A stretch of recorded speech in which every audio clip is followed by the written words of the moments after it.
I'm Myra Golden. Thank you so much for choosing to stop by my channel today. If we haven't met, let me give you my quick formal introduction. I am a customer experience coach empowering frontline professionals just like you. I blend psychology with practical tips to empower teams to connect with customers, to create calm, and to feel confident when doing so. I've had the pleasure of training more than 2 million teams, including Fortune 500 companies. Today, we are talking about delivering bad news to customers. Now, a lot of us get nervous when it comes to giving bad news to customers. We don't want to tell customers no or what we can't do for them because we fear that pushback. Then there's the escalation, whether they escalate to a supervisor or they escalate in intensity. None of that is good, and it makes a lot of us feel nervous, and there's dread, and we don't even want to deal with it. You don't have to feel dread anymore because today I am giving you 5 psychological tips to help you deliver bad news with more ease. Deliver bad news in such a way that customers are primed, psychologically primed to accept your word as the final answer, even when you can't give your customer exactly what they want.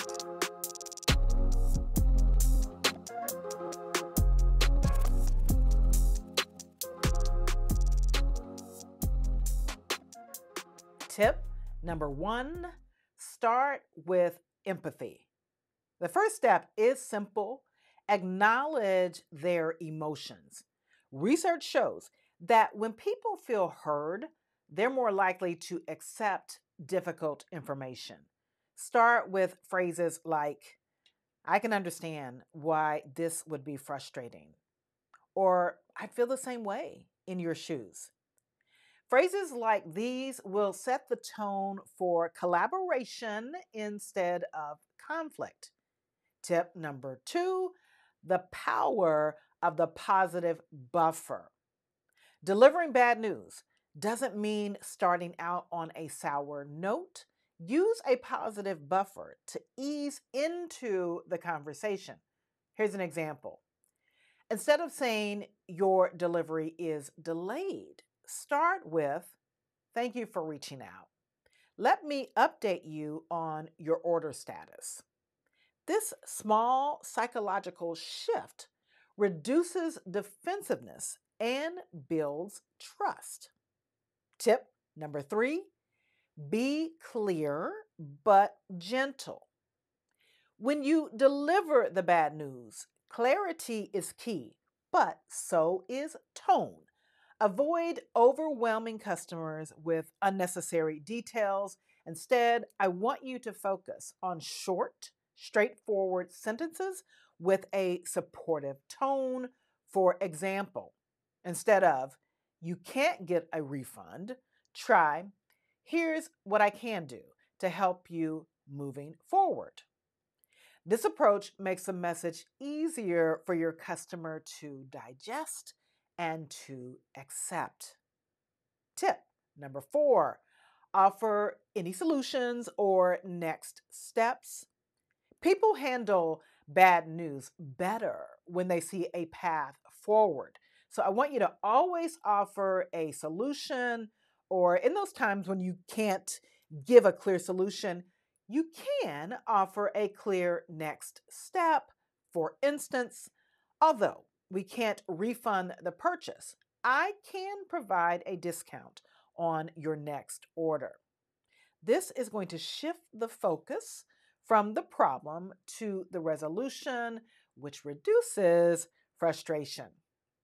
And finally, tip number 5, end with reassurance.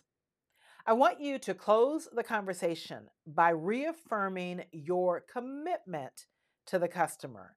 Use a phrase such as, thank you for your understanding. We're here to support you. A phrase like this one will remind the customer that they are valued, even if the news wasn't ideal. Delivering bad news should not make you feel a sense of dread. You shouldn't feel nervous. You shouldn't even be tempted to put off giving the bad news. Though I know that that is a reality for a lot of people, especially if you are conflict adverse, especially if you deal with a lot of challenging customers.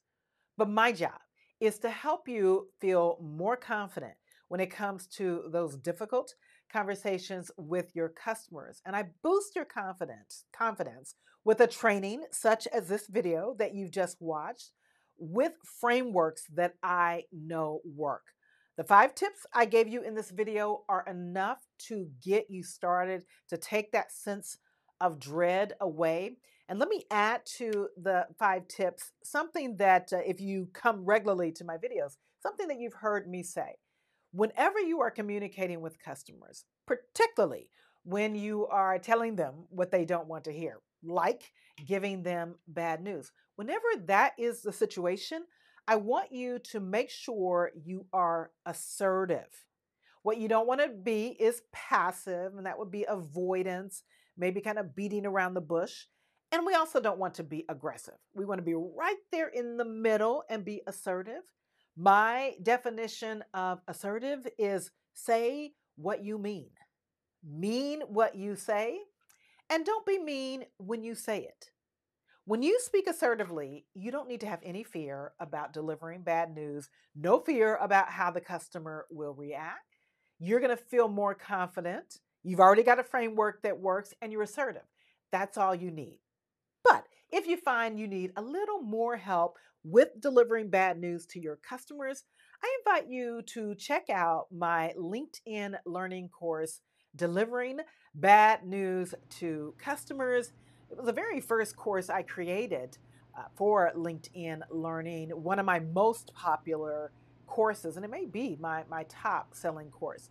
In that course, I go deep into building your confidence for saying bad news, giving you a deeper framework to use and practice. Yes, practice. We go into scenario practice. There are 4 or 5 scenarios I give you to practice delivering bad news to customers. So head over to LinkedIn Learning more specifically, if you need more help delivering bad news to customers.